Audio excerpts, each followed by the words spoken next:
That'd be fine. Okay, so good afternoon, Texas. It's a pleasure to have you back. You are one of our favorite debating. Sorry, just to before we start the debate off, when we're talking, would you guys mind muting your speakers because we're getting some feedback on our end? Yeah, sounds good. Okay, thank you. All right, so good afternoon, Texas. Like I mentioned earlier, it's always a pleasure to have you back to debate with you guys. So my name is Ishan Abi, and I'm co-president of David Suzuki's debate team. So today we're looking forward to the debate on carbon tax. Just for a quick summary of how things are going to go today, though, we'll begin with the 2-minute speeches from the two main arguments to start. We're going to start with environmental pro, and then we'll follow that by the cons, and then we'll move on to economical pro, and that will also be followed by economical con. Okay?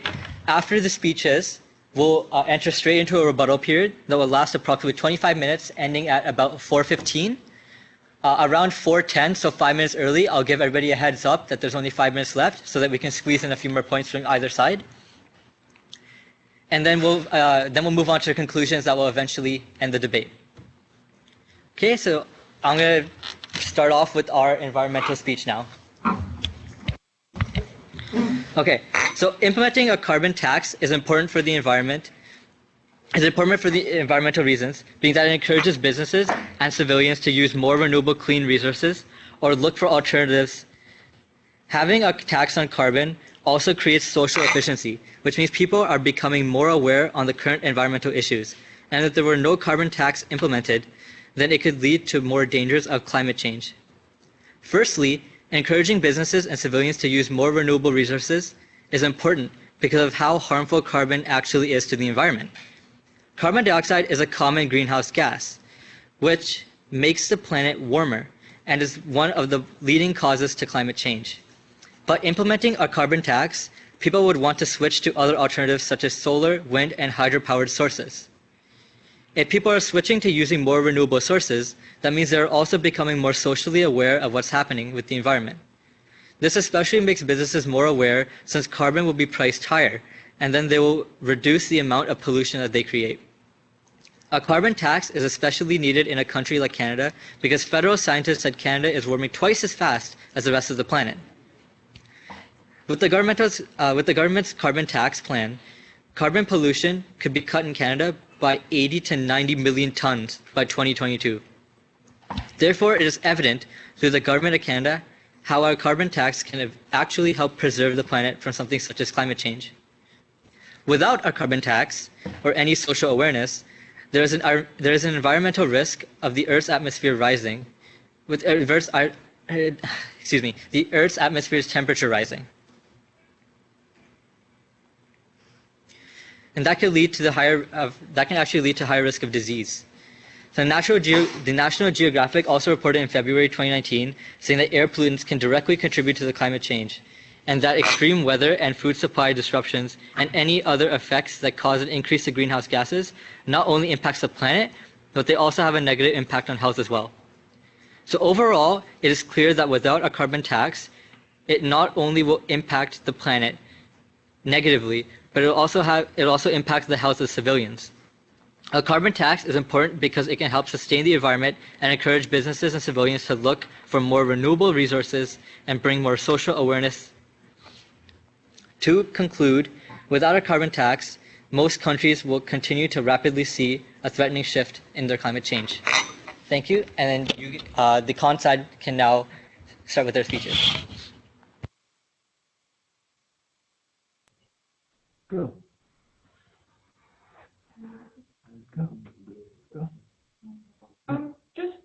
Just out of curiosity. You gotta read your speech. Oh. Okay. Good afternoon. My name is Risa Rodriguez, and I'm a member of the debate team. Today we're debating climate change and a carbon tax, and what we should be doing really is that we should be looking for what is best for the citizens. Without testing the hypothesis at all, we have assured that man created the climate change and that somehow man can change this through the use of carbon tax and revert back to the normal climate that we had in the past. We asked, did man create the climate? Did climate exist before man? And thus the climate change without a man being here. So by assuming superiority of man in this situation, the pro side of this debate has created a real moral dilemma. They have perpetuated a lie. If we were to implement a carbon tax, we cannot ensure that we can revert back to the normal conditions that would revert from all of the consequences of a cause of climate change. We'd like you to turn your attention to the underlying problems with the traditional Western view of renewable energy. It is based largely on the concept that our current energy, oil, is not renewable and not clean. And we base that this is not in fact held in evidence or by scientists, but rather on theory. And we base that these facts and the results of the drilling of wells around the well, as well as depths are much greater than any fossils. And we base it commonly on the held belief of the Western part of the world that oil is a fossil fuel. Since the 18th century, the prevailing theory about the origins of petroleum has been that petroleum originates from the remains of dead animals.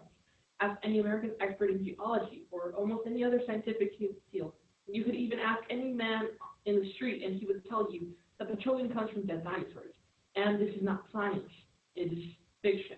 There are two main things wrong with this idea, and these are the errors that trap not the oil as our opponents have explained, but actually trap our opponents.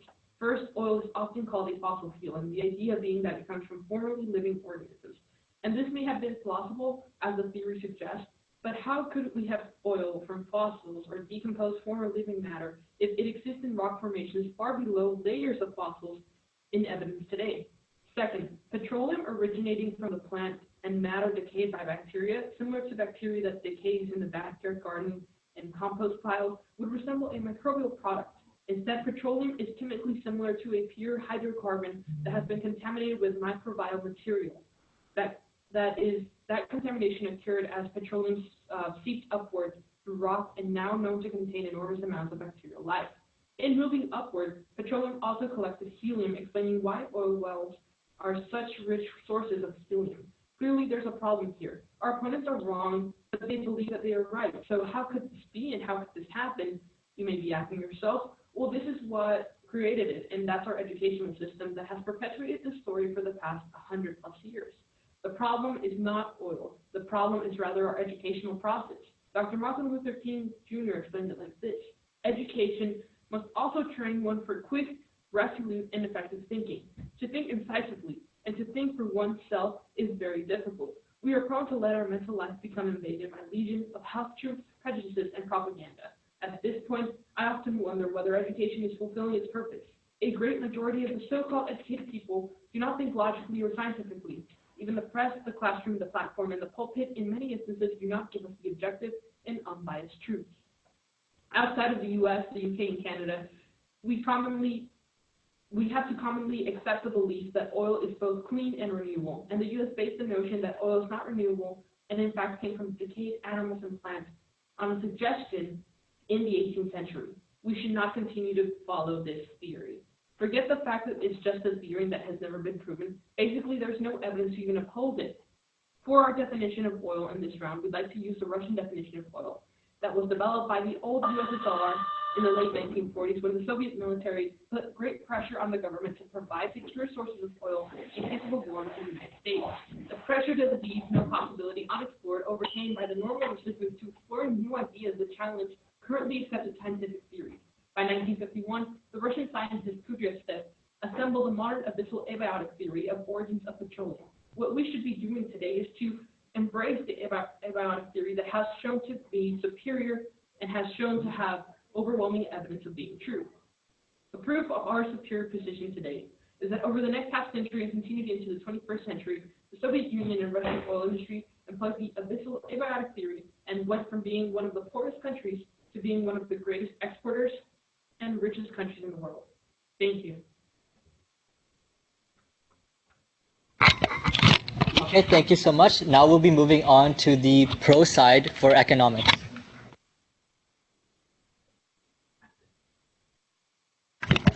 So carbon taxes would be economically beneficial for a majority of reasons, one such being that we have a limited amount of resources available already. Since a large number of our resources are non-renewable, having a tax in place will help to conserve these resources. We know that we have scarce resources, so imposing a tax will help to conserve them. Also, looking at government spending, having a carbon tax will increase the amount that the government puts into the economy. Since government spending is one of the aspects that increases GDP, gross domestic profit, this will help our economy as a whole. Also looking at GDP, if a carbon tax was imposed, then it would create an incentive for big companies and other people to look at alternative ways from emitting carbon gas. This will create a flood in the market for new eco-friendly technologies due to the fact that everyone will try to limit the amount of carbon gas that is being emitted. This will cause the demand for eco-friendly technologies to increase, which will increase the consumption of the nation, thus increasing GDP. There's also a new type of calculating GDP called green GDP as a way to calculate the country's gross domestic product. How this works is it calculates the financial loss due to factors such as pollution and incorporates it into the GDP of a country. China incorporated green GDP back in 2004, and in 2006, the Chinese green GDP showed that the financial loss caused by pollution in China was 511.8 billion yuan, 66.3 billion, which was 3.05% of the nation's economy. Green GDP would be incorporated as the environment is an important part of economics and should be considered when determining the economic growth of a nation. GDP deserves its special status because it represents an important bottom line, how much the market economy produces and what it's worth.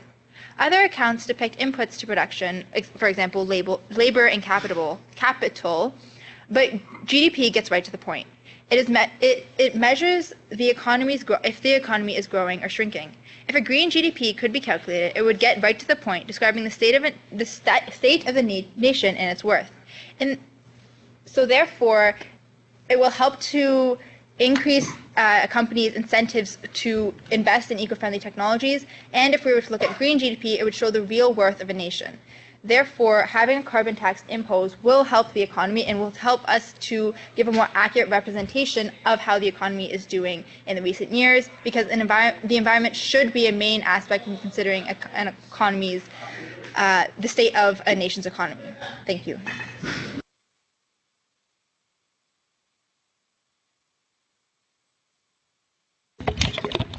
Okay, now we will hear from the con side of the argument. Hello. So I will be reading the con-side economic argument. So the purpose of a carbon tax is to decrease carbon dioxide emissions by levying a tax based on the amount of emissions produced. The proposal levies a tax on gasoline, heating oil, coal, natural gas, propane, and renewable biomass. Now, roughly, the tax would begin at $35 per ton in 2018 or in any year, and increase by $15 per ton annually until reaching a cap at $185 per ton. Now, these numbers come from current carbon tax bills and policies that could be issued within our country in the United States. Now, when we look at this, 60% of the collected revenues would be rebated to very low to moderate income New Yorkers. Now, progressively structured depending on how far below or above the household income is in the area. Now, these rebates are necessary because carbon dioxide taxes are inherently regressive and disproportionately harm low-income families. The Congressional Budget Office found that $28 per ton carbon tax would result in energy costs being 250% higher for the poorest one-fifth of the household than the richest one-fifth of the household. TBO reports the reason for cost discrepancy is a carbon tax would increase the price of the fossil fuels in direct proportion to their carbon content. Higher fuel prices in turn would raise production costs and ultimately drive up prices for goods and services throughout the economy. Low-income households spend a larger share of their income on goods and services whose prices would increase the most, such as electricity and transportation. Now, in a larger view, in 2017, the Conference Board found a nationwide carbon tax and that the country would shrink its gross domestic product by as much as $3 billion in the tax's first year, and also depreciate. By 2025, we would see that it would still be pretty expensive and would result in a net annual cost to the average household of close to $2,000. Another problem with the carbon dioxide tax is any environmental benefits that it might produce would be effectively meaningless without a concomitant legislation enacted throughout the rest of the globe. The effectiveness of a carbon tax as a matter of environmental policy depends not only on how it would directly alter the trajectory of local emissions, but also on its ability to affect global emissions by driving globally applicable technological innovation or by influencing the behavior of foreign governments. Now, As we see, it provides in whole a negative aspect and it certainly damages lower income families within the area in our country when we propose these types of ideas. Um, when we look at this, putting a tax on a product that doesn't, in the end, hurt anything, and putting a tax on a product that is a national driver of our GDP makes no sense. Taxing to solve a problem that doesn't exist to make it Good worse, to afternoon, make a Dale problem, Valley High School teachers, please to make a pardon problem this that interruption. Students, everyone Yeah. should be in sixth period advisory at this time. Even if you have purchased a ticket to attend the Power Club game, we are starting in sixth.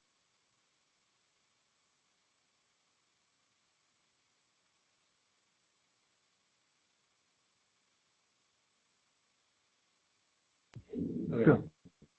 Sorry about that. So putting a tax on a product that is a national driver of our GDP makes no sense. Taxing to solve a problem that doesn't exist, only to make a problem worse, again, does not. It is not government of the people and for the people. It is tyranny, and it should be fought for both passionately and at every step of the way. We, the Cons, strongly believe this is in our hearts, and we know it's in our heads. We are the difference here. We stand for making the world right and making the world work, and not as how we would like it, but how it truly is. And with this, we note that the carbon tax itself would not help or benefit in a bigger picture, looking at individual and households. Thank you.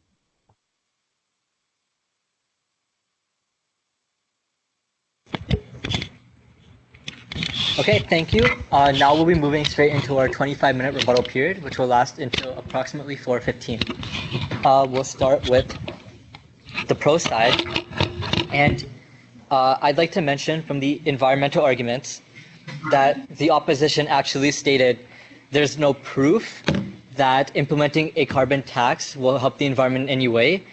That's actually false because Sweden has implemented a carbon tax, and with their carbon tax, they saw a 25% decrease in their emissions. And to deny that an emission decrease won't help the environment and won't reduce the effects of climate change, or at least slow it down, is a denial of global warming and climate change itself.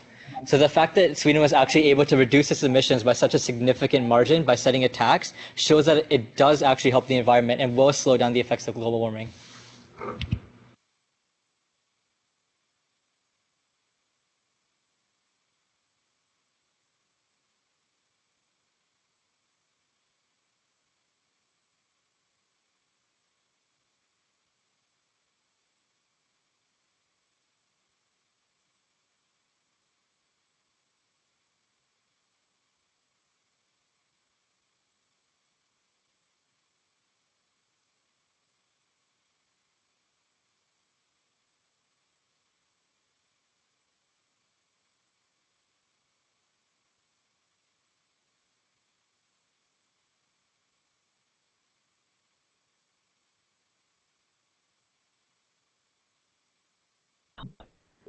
Go.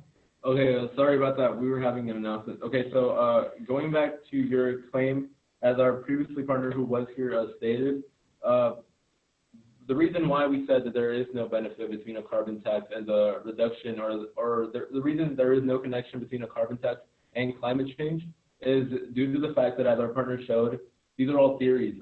So climate change being caused by carbon emissions have always been theories, and have been shown by the USSR and by Russian scientists who have actually proved their own theories that there was no connection between CO2 emissions and climate change. And so therefore, that is why we are not arguing in that situation itself. So as we see that the theory that's been normally used since the 21st century has never been proven, and instead the USSR has used something called the abiotic theory, which in this case they have proved and have shown that the oil and natural gases come from crystalline rock and not actually from fossil fuels that would create the carbon emissions itself. So since there was no connection, that is where we were getting at the point that there is no benefit in putting a carbon tax when the gas that's being used is not directly linked to the CO2 emissions and the climate change.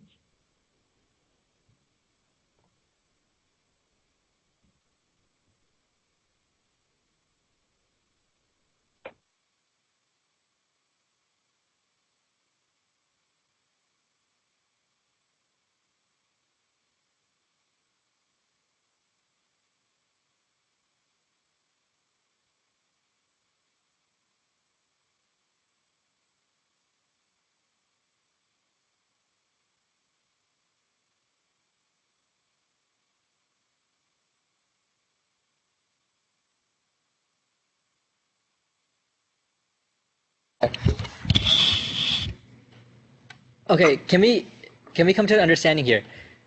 Cars release emissions, do they not?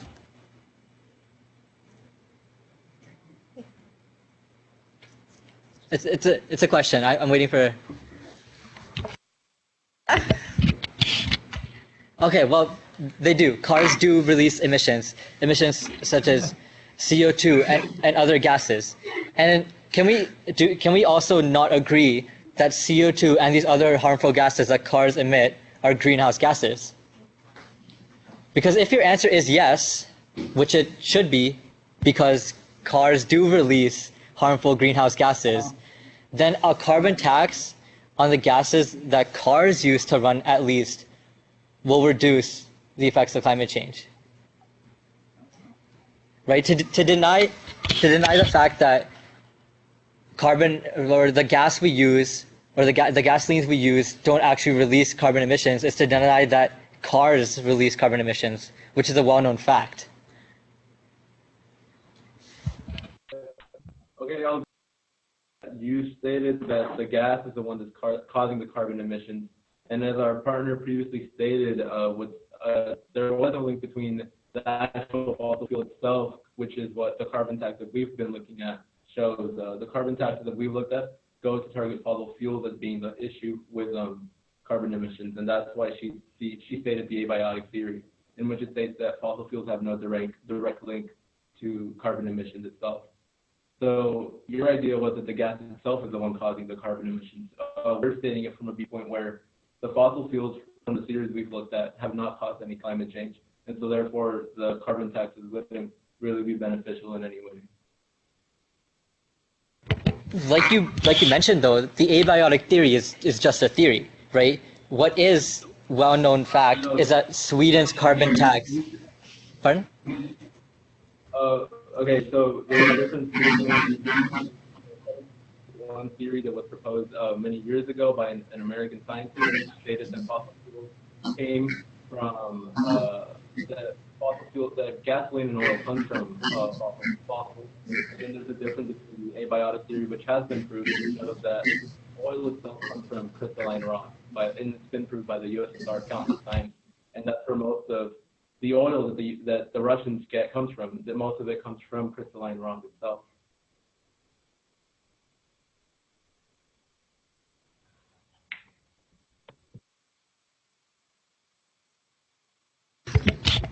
So, while that may be a theory in itself, if you're looking at specifically your case that the study that you researched, there are other cases where in Sweden, as we talked about before, if we were to impose a carbon tax, while we agree that some emissions may count or may not count according to the abiotic theory, it overall states that the emissions that hurt the environment, the ones that go into the ozone layer, and there are a lot of greenhouse gas emissions that hurt the environment, those were cut down by 23% by imposing that tax. And also linking that back to economics, its economy grew by 55% when they imposed this tax. And yes, I know there are other factors that can be taken into place, but when they imposed this tax, their economy did grow. And it grew by a significant amount, and that obviously a part of that had to be because of this tax. Some part of that had to be because of this tax that was imposed. So yes, while different studies can state that different emissions don't count in terms of the environment or do count in terms of the environment, there is a study that shows, and there's proof that shows that in Sweden, when they imposed the tax, emissions that harm the environment and emissions that go into our ozone layer were cut down by a significant amount, 23%, and their economy did grow by a significant amount.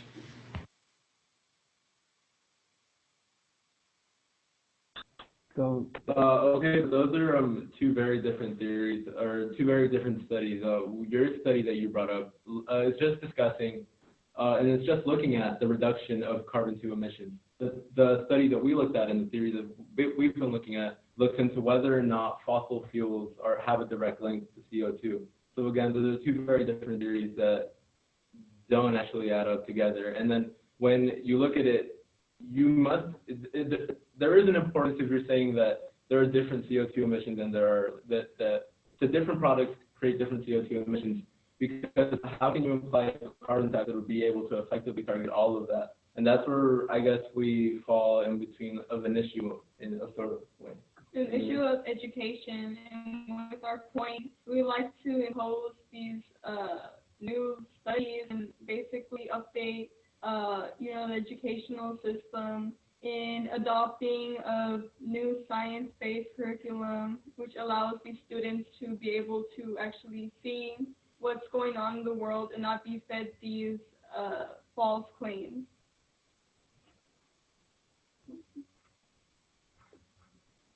Like how we are taught that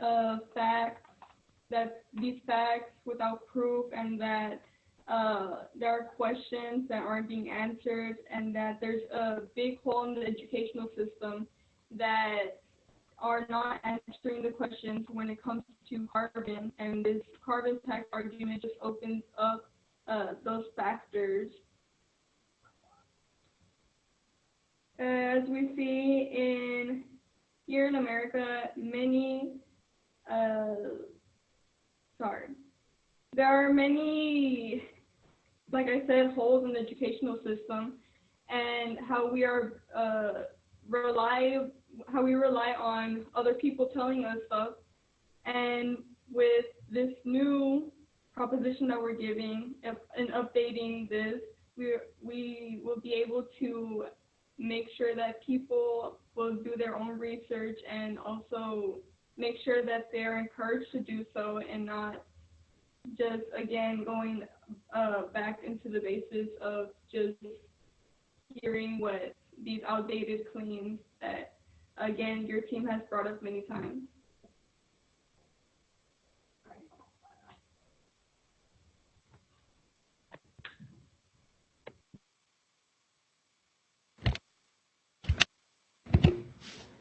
Thank you for that. If I may transition into another point that was brought up involving how carbon taxes would more impact families, low-income families more specifically. However, that may not really be the case at all. Low-income families and families in general do not contribute as much carbon emissions to the world as industry does. Mostly, just 90 companies cause 2/3 of the world's global warming emissions, and this is in the year 2015. And because industry is such a large contributor of global warming and carbon emissions, and since these taxes would be partial towards those who are emitting more carbon gas and other greenhouse emissions, these industries would be the ones being taxed higher. These families, local families, and everyday families, those with lower income, would not be taxed as much at all, because it would be individually divided between those who have emitted these greenhouse gases in the first place. Thank you.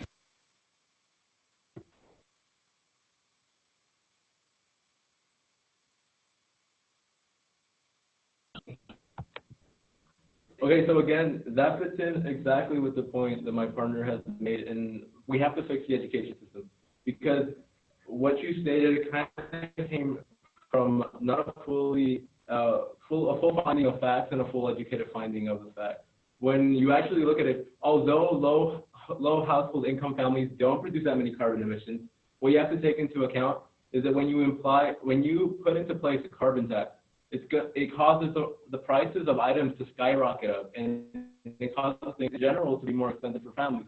So of course it's going to affect them. You're going to have food items that are going to be expensive. You're going to have gasoline that's more expensive, and everything else. And so that's why when we use that Sweden study, we see that there was CO2 emissions that were reduced because these families weren't able to afford the gasoline for their vehicles anymore. And we also see that the items that they bought every day at their stores were expensive and stuff, just because the carbon tax put the tax on everything that uses carbon and oil to be produced. Food and items around the world use oil to manufacture the cans and things that you use. And so, as we see, it's a full circle. And again, your judgment again fits in with what my partner was stating, and based on the education finding that we need to better educate people, because we're putting into place a carbon tax without fully understanding how it's going to affect everybody. And of course, low household income families are going to be fully affected in the worst type of carbon tax. And so that is, I guess, the point that we're trying to make, in which they are going to be affected. And although they produce the least amount of CO2 emissions, they will still be affected by it.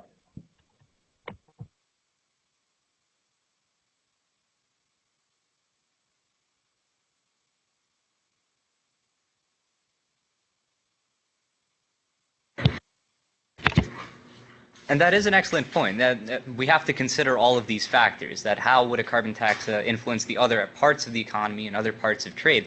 However, a lot of these factors cannot be just considered at face value. These trends would change over time. If truly these low-income families are affected to such a degree, then the government-sponsored projects here in this case would be able to offset some of these costs, if not the most. Of course, this does affect some families overall.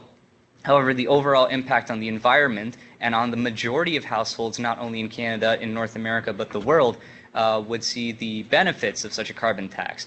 This carbon tax coming from industry is going to go towards the improvement of roadways, go towards the improvement of other sustainable sources, making these sources more efficient and practical to use by the industry, which in the long run should bring prices back to predicted or current trends. Through the carbon tax. So there might be a bit of a hiccup at the start. However, in the long term, the carbon tax is more beneficial not only for progress, but for all of the families and households involved and the industries involved. Thank you. Okay, so although the food is just one part of it, although the items that they buy and everything is just one part of it, as you stated, you said that they will be provided with government aid and government subsidizing that would help these families. But again, that government aid, their money is received from taxes that are collected. Whereas, so the carbon tax itself would be providing the money for the government aid. When a family, a low household income family, can barely pay the carbon tax itself, how do you think there will be sufficient funds to provide for the government aid itself? There wouldn't. And so that's where you kind of go back full circle. And you don't have enough money from the carbon tax that's providing for the government aid. And already families are very, I guess, strained in their economic aspects. And when the government isn't receiving enough funds and money from the items that they're buying at stores, you're not getting the taxes that are collected to support these government aid projects such as healthcare and Medicaid and other products.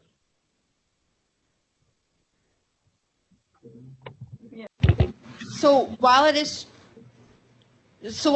true that different families will have different problems within paying the tax, you also have to consider that it's not a base tax everyone is paying. It depends on the amount of carbon emissions that someone is emitting. So as my partner said before, big companies will have to pay more taxes, while smaller families that don't really have a lot of income in general, they're less likely to actually use a lot of carbon because they don't have a lot of funds, a lot of means necessary to say have a lot of cars, for example. That's something that will increase a lot of carbon tax. They won't have a lot of cars to have to take. They would have to take public transport. They would have to take stuff like that. They don't have a lot of money to spend because a lot of people that... Sorry, is your microphone on when we're talking again? Is ours muted? Sorry. It is? My bad. I thought I was hearing something, but I'm fine.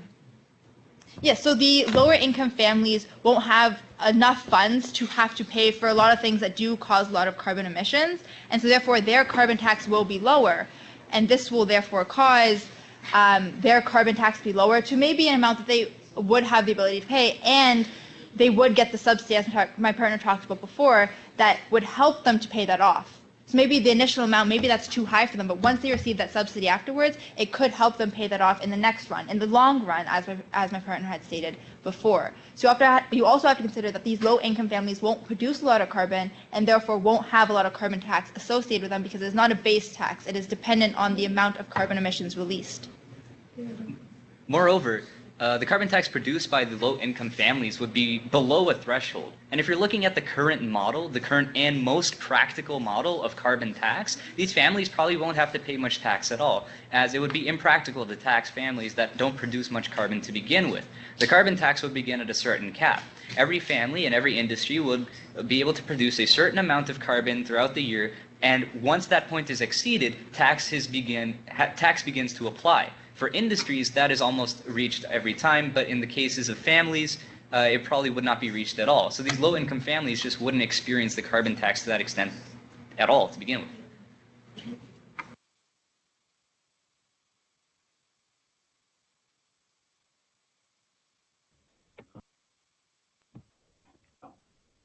going back real quickly to your partner's point in relation to how different, depending on, you would be taxed depending on your carbon emission, correct? Or depending on the family's carbon emission.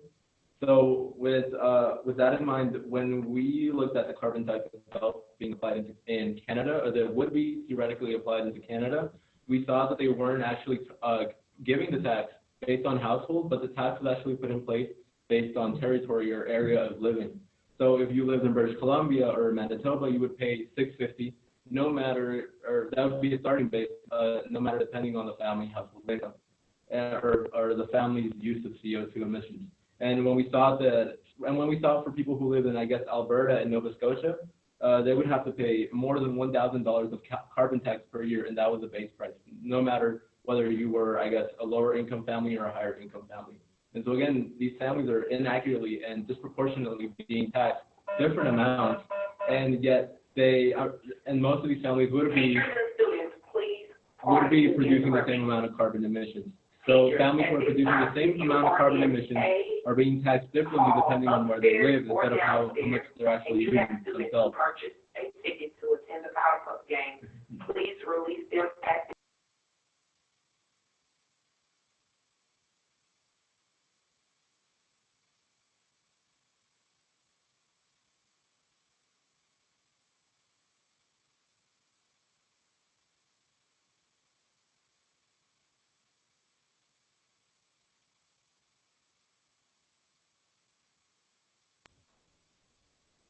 Okay, and yeah, that is our point with that idea itself, that it's just inaccurate because these families in the end are not actually being taxed by how much CO2 they're producing, but they're actually just being taxed, and they're giving the carbon tax depending on actually where they live. And so that was our point in making in your own point.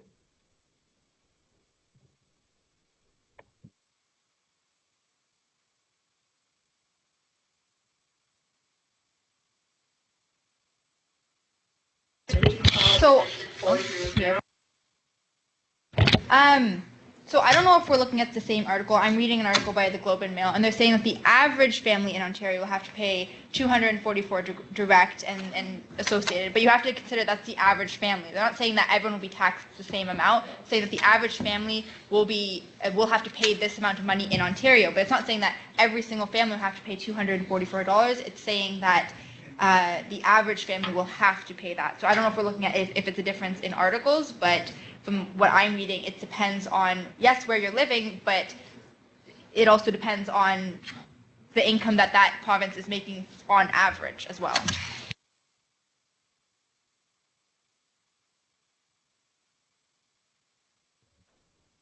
Okay.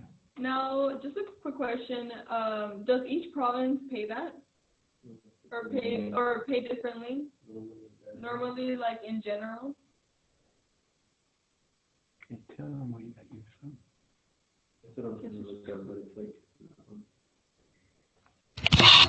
So do you mean what the article says, or? Yeah, so the article is saying that each province would have to pay a different amount depending, but it's not saying that every family directly will have to pay a different amount. It's saying that the average family will have to pay a different amount. So what I'm saying is that it's not saying that every family will have to pay a base fee of, say, $250. It's saying that the average family will have to pay that amount. So from what I'm getting from an article by the Globe and Mail is that it's an average. staff and students. Please pardon this interruption as well. At this time, let's go ahead and release D Hall. D Hall upstairs and downstairs. Students, please make sure that you are going out of the fine arts doors. D Hall upstairs and D Hall downstairs should be out of the fine arts wing. Thank you. I think. Oh no, they're not. No, they're not. Okay, how come? Okay.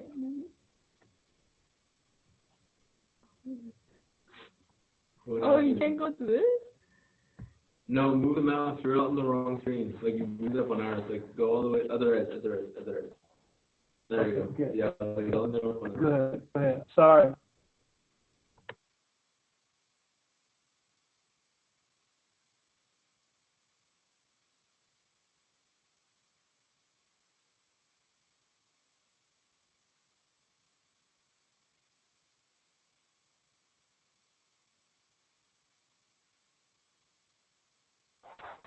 Oh, wait. Wouldn't that still? Sorry. At this time, we are now releasing up and downstairs of the main building, A Hall, B Hall.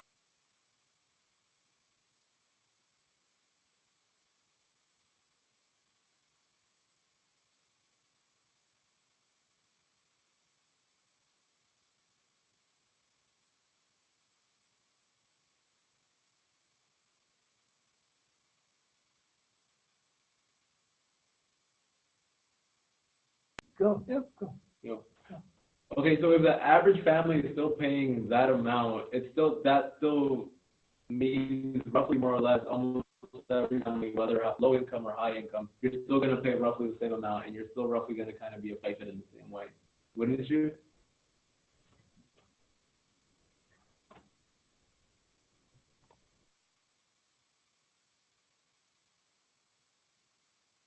Oh. So, well, yes, we have to take consider, yeah, low-income families and high-income families may have to pay the same amount, but I think what's really affecting who the carbon tax is really pointed towards is those big businesses, those big companies that are definitely, they are the ones that this carbon tax is trying to affect. And if you're looking at low-income families, while I'm not trying to generalize how much everyone makes and how much they are willing and able to pay, in Ontario, let's say, the average amount that someone will have to pay would be $244, and they will receive $300 under the climate action incentive for a net benefit of $56. They will be gaining money if this carbon tax was to put in place, because while they would have to pay those $244, they would get $300 back in Ontario. And a lot of the other provinces, Saskatchewan, Manitoba, New Brunswick, they all get a net benefit back, because while they do have to pay that tax, they receive money under the climate change incentive, which does incentivize them more. What we do have to focus on more, since small families and families of low income will get money back, what we have to focus on is the bigger companies, the companies that do release a lot of carbon emissions, and they will go over the cap every single time, and that's what this carbon tax is focusing on. So saying that these lower income families may not be able to pay this tax off it's not always right, because they will be getting money back from this climate action incentive. Okay. Yeah. Go. But again, doesn't it go back to our argument where if you're taxing big companies, then it will be affecting, the more you tax the big companies, the more they're going to have to increase prices, and that's going to be affecting not only the people that use carbon, but also the people that don't even use carbon, regardless of how much they make.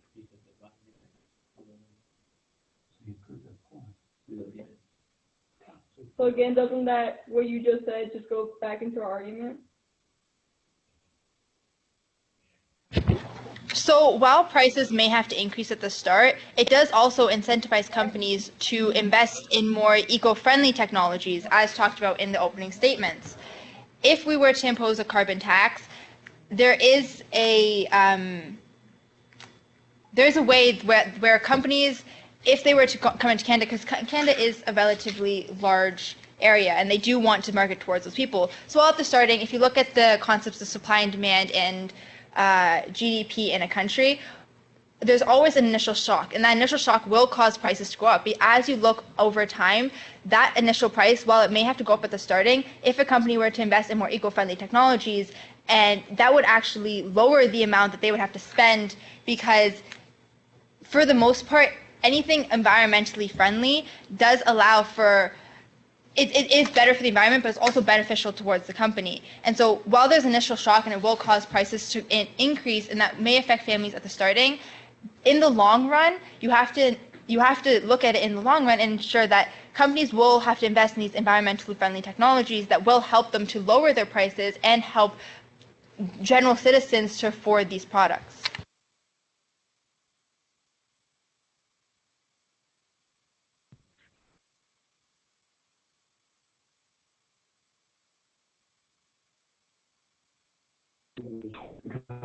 So now, wouldn't it be like saying that not only will it be affecting other people, but it will also be affecting little companies that aren't able to compete with these big companies, essentially creating almost like a monopoly? You also have to consider that these smaller companies aren't emitting as much as these bigger companies are. You have to take into consideration how much big companies versus those smaller companies are emitting. Because these smaller companies, they don't have to go to factories. They don't have to work towards machines to get their products. They're a small company. They don't have to emit as much carbon as these bigger companies are. So stating that these smaller companies would eventually die off and create a monopoly for these big companies is in fact false, because they wouldn't release as much carbon as these bigger companies do, and they wouldn't be taxed as highly as these bigger companies are.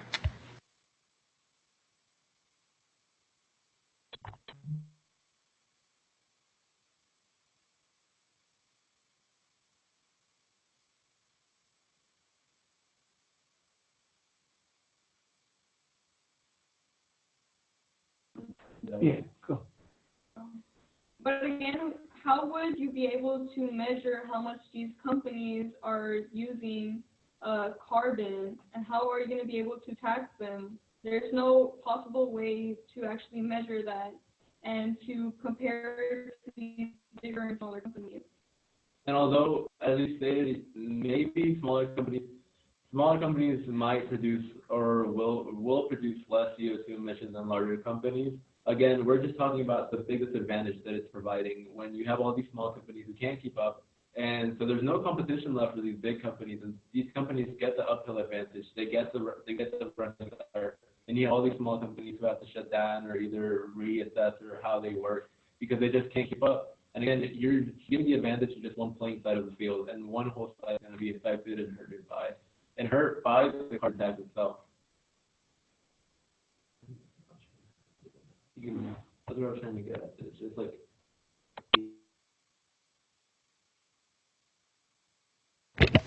But you also have to take into consideration that you talked before about how this carbon tax will cause a shock into the economy, which will cause prices to go up for these bigger companies because they may not be able to keep up with the taxes and the products that they're producing.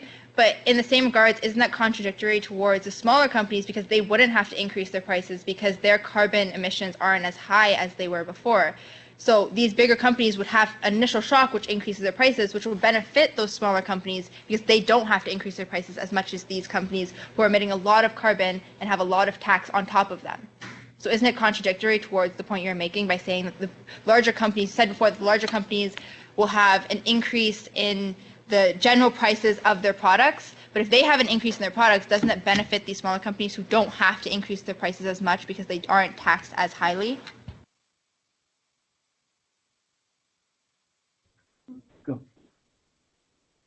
You started and then I'll say that the company has a monopoly, so you're the other one. So again, like we were saying, even though when you have these companies that are going to be, like you say, the bigger companies spend more, get a bigger tax or whatever you're saying, there's still going to be there still will be. Oh, wait. Sorry. Pardon this interruption. L hall upstairs and downstairs should have been released with the main building. However, let's go ahead and release L up and down. That's the CTE building upstairs and downstairs. Thank you. So like I was saying, when you have these big companies and they don't have any competition, they can charge whatever they want, and that can even lead to the use of even more carbon, which goes back to our idea that low-income families, it doesn't matter how much you make, there's still going to be that tax that's going to affect everybody. Yeah. They'll have to pay more because now you have one company, and that company is the only one that produces this one item, and that item has become a premium, and so it's a luxury item for people in the end. You have fewer companies. It's worse off for, again, companies and individuals, and it just all ties back into it. So I think there might be, I don't know if it's miscommunication. I'm confused as how there would only be one company in charge of anything, really. I guess what my question is, what do you mean there's a monopoly on products in general? Like, there can't be one specific company that supplies everything. It's not possible. So I guess I'm confused about what you guys are saying in terms of, is it like grocery stores, or if it's cars, or if there's many markets in this world, and I don't see how there's one specific company in every single market that is taking over and is a monopoly in that specific market. Because in my economics class, we know that that's not possible, because no matter what, the barriers to entry cannot be that high that there can be one sole company to run an entire market. It's not possible, because what you're saying is that this carbon tax will force smaller companies to leave the market because the barriers to entry will be too high and the prices to produce their products will be too high. But that inherently is false, because as we have been stating, this carbon tax won't effectively disband every single smaller company, because there will still be funds available, because they won't be taxed as highly as these bigger companies. These bigger companies are getting taxed a lot more than these smaller companies will be. So their taxes will cause the bigger companies, the ones that have a lot of money and have many factories across Canada, for example, and they will be taxed very highly. However, this business that's in Brampton, this one small business that doesn't have any factories, that doesn't emit a lot of carbon, they won't be affected as highly, and therefore they will be able to continue running. And also, as I talked about before, you said that the bigger companies will have to raise their prices because of this carbon tax, which will therefore effectively create less competition for these smaller businesses, because they won't have to raise their prices as much as these larger companies are. So I don't know if it's a miscommunication, but I don't understand how one company is going to monopolize everything if they're getting taxed a lot more than these smaller companies are. The barriers to entry will not be as high as the rest of for these bigger companies and for these products in general. I just also like to mention, sorry to interrupt, that there's a 5-minute warning. We'll be moving on to conclusions at 4:15, so in about 5 minutes. But I just wanted to add on that taxing larger companies actually implementing a carbon tax will stimulate market, right? Because how market runs is through competition. So by taxing the larger companies more and the smaller companies less, because they use less carbon emissions, right? Because they're smaller companies, or they emit less carbon because they're smaller companies, they'll actually be more competitive in the market scene. That's driving the market itself. So I also don't see how there could be one monopoly if that's the case. Go. I don't think there's much of a miscommunication as much as there is miseducation. You know, when we're talking about one company, if you're going to be taxing, say in your scenario, as you're saying that you're going to be taxing these bigger companies. Like, although you're taxing them Yeah. more, the issue here is that these bigger companies can always smoothly and easily transition into a new economy, into a new company themselves. They can easily move and reevaluate themselves, refix whatever they have wrong with them. With a smaller company, it's always much more difficult for itself to reposition itself in an area where they have to adjust to these new laws and these new taxes in place. And so, of course, a small company will be hurt by this, because I think what we're not understanding is that this tax is money, and these companies are already small companies. They don't produce enough money sometimes, and sometimes these companies barely make ends meet. And so I guess the idea was that you might have taken it literal to where all companies are removed. Maybe not all small companies are destroyed, but you have most of them, or most small companies are removed and are out of the competition, to where you have bigger companies who can pay a much higher premium price because they have a better product, or they have one of the few companies that make this certain product. And so I guess just back to the idea itself, that smaller companies will always be at a disadvantage when you have a carbon tax that is putting a hefty amount of money, that it's making them pay a hefty amount of money, even if it's a smaller amount. For a small company, it doesn't earn that much, it's still going to be a hefty amount.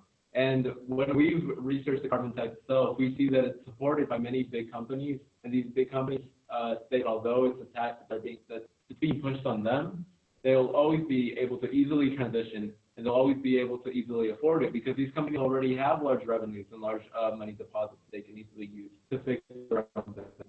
And so I guess it does make sense, that we see that small companies are hurt by this.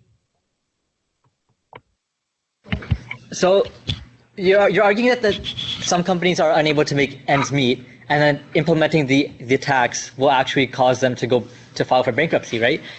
But that's incorrect, because the companies will only be taxed proportionately to how much carbon they're actually emitting, right?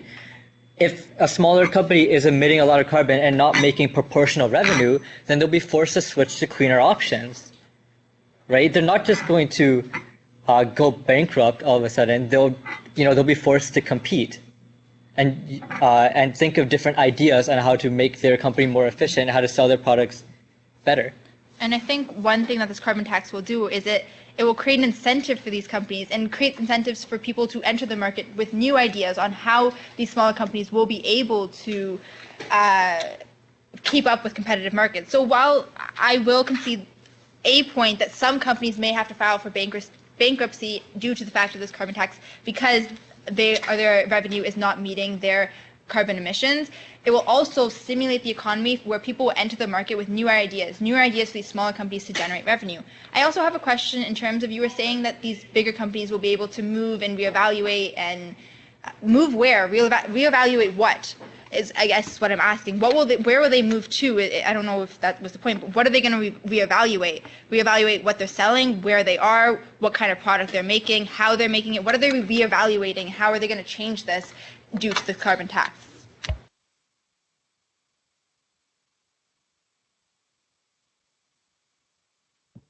Again, they're moving to meet the standards the carbon tax is placing. The carbon tax is asking them to do certain things, and the carbon tax wants them to reduce emissions. And so therefore, the company has to reevaluate what they're doing and why they're causing supposed such large carbon emissions, and they have to reevaluate their carbon emissions. They have to move towards meeting the carbon tax goals, and they're being affected by it in general. And so those, I guess you just misunderstood how I was trying to say the words, but it was clear to us here on this side, and we understood it directly.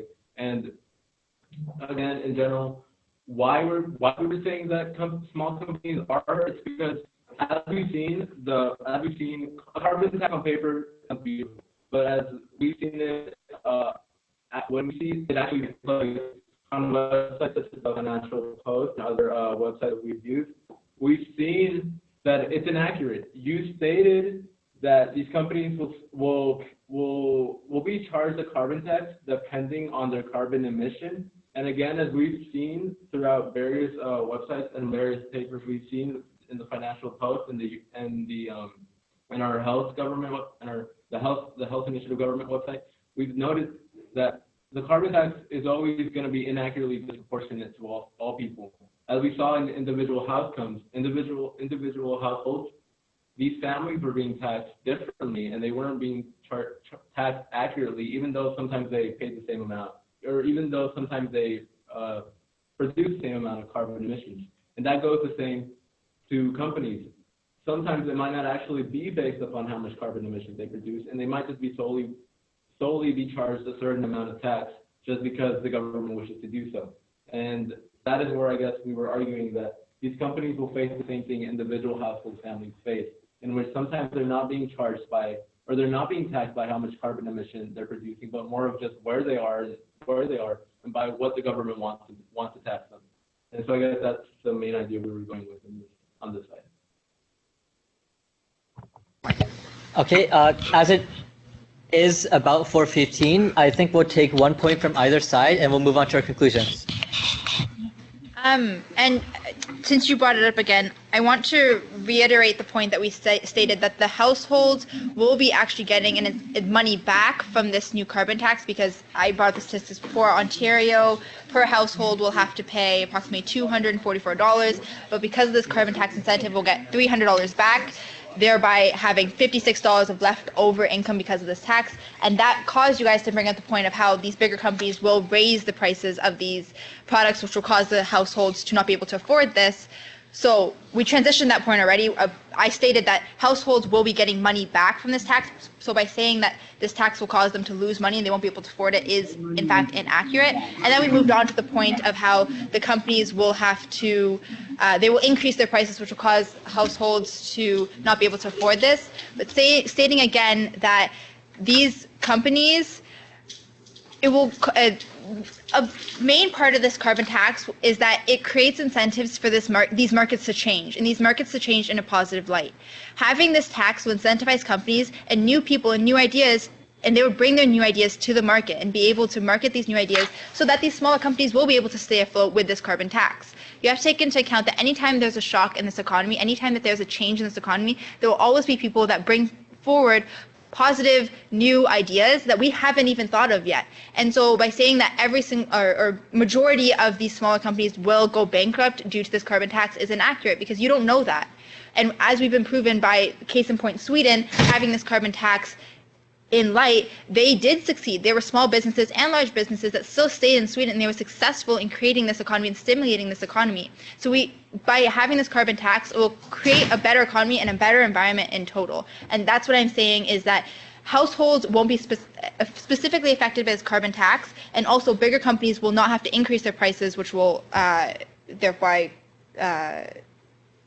cause households to not be able to afford this product. You don't know the future is basically what I'm trying to say, and that there's always going to be people that come into this market with new ideas, and these new ideas could help these smaller businesses to stay afloat.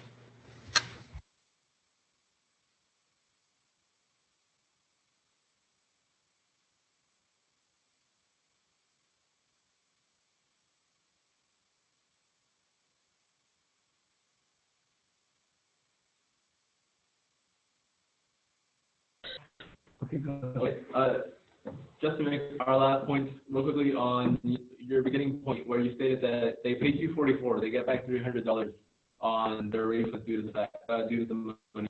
Again, that's all, we looked it up on our site, and that's all a paper idea, and that's the idea of a carbon tax to put in place.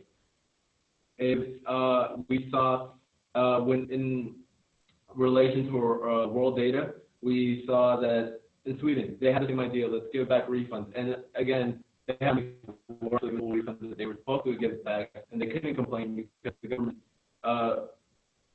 the government had its own reasons why it wasn't giving back its full refund.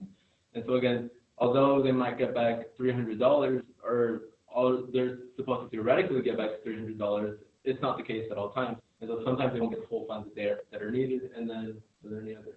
And again, going back to our argument that companies will always charge more for their products once this tax is in place, which again will affect.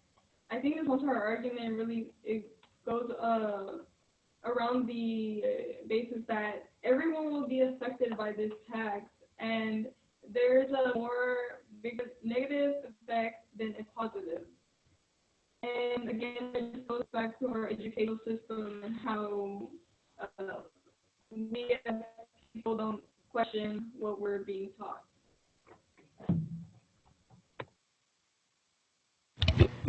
Okay, thank you.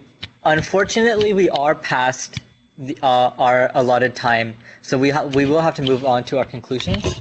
We'll start from our side. So with taxes placed on the usages of fossil fuels, the emissions of carbon and even other greenhouse gases can be reduced, especially if the tax money is headed towards mitigating the factors of global warming. Implementing carbon tax into the system will also provide awareness in how the world is being changed due to the effects of climate change. Although carbon tax is mostly, in this case, we talked a lot about how it would target large businesses and how those large businesses, they emit the most carbon emissions. It could affect individuals, but then this scenario will result in more people converting to renewable resources, and if they aren't able to afford it, for example, we talked about low-income houses, then these taxes will be implemented into them being able to purchase these other alternatives and reduce the carbon. There's a possibility that businesses, they could be losing money, and people may be laid off because there isn't enough money to efficiently provide every employee with a deserved paycheck. But there will be no use for these jobs in the future if we're not able to reduce these effects of global warming. As it was argued, large companies will be able to jump back efficiently into the industry, because they're already advanced financially, but the question is how they'll be able to jump back. Well, of course, the obvious answer is that they'll be able to pay the taxes, but also all of these companies affected, not just the large industries, they know that they'll be affected by this tax, so therefore they'll start investing in energy and other alternatives to increase energy efficiency and its base knowledge. This support and these investments into the alternative energy productions will eventually, in the long run, slow down and reduce the carbon and other greenhouse gas emissions. Thank you.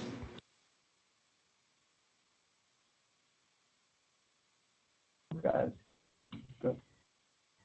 In essence, the only way to support this resolution today is to adopt this plan and to stop the nonsense of putting a carbon tax on fossil fuels to cut down its use when in fact it is not a fossil fuel and it is not finite, it is infinite. The pro was wrong about the climate change and they are wrong about the tax. They are the product of education system. We are calling for an overthrow of the past, a complete change in our education system, so this does not happen ever again, and no adoption of the tax. In conclusion, our abyssal abiotic theory has been proven, showing oil does not come from dinosaurs, and so therefore your idea of fossil fuels is inaccurate. Again, with the argument of how small companies will be okay at the end, they will not be okay. Big companies will charge whatever they want for whatever product they are putting out. And this carbon tax not only will affect the people using carbon taxes that are using carbon-based products every single day, but also people just living and not using these carbon taxes.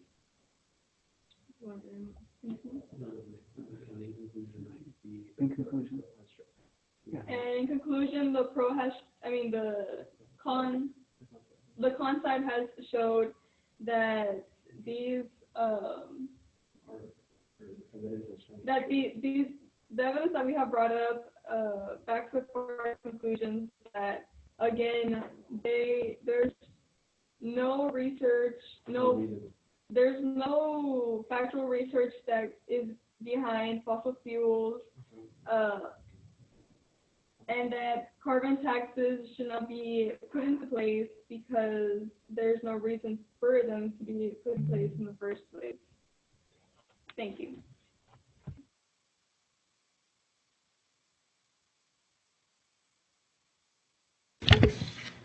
Thank you for having this debate with us. It was really interesting. Like, we learned a lot of new things. For example, the abiotic theory. Like, that was interesting to learn about. We look forward to our next debate on May 1st. We will be getting back to you on that just to ensure. We need to ask the rest of our team, but hopefully we will be getting back to you by the end of the day, if not tomorrow, I would say, for the May 1st debate. But We let you pick. okay, I think we're okay with doing the pro side, as we've always done in the past. Yeah, it'll be fine. But yeah, we will be. Yeah, but we are looking forward to it. I think it's an interesting debate topic for our next debate. For yeah, if it's if humans are inherently self-sufficient. Okay, sounds good. Yeah, thank you so much for everyone listening today, and have a nice day. Thank you. Bye, guys. Bye.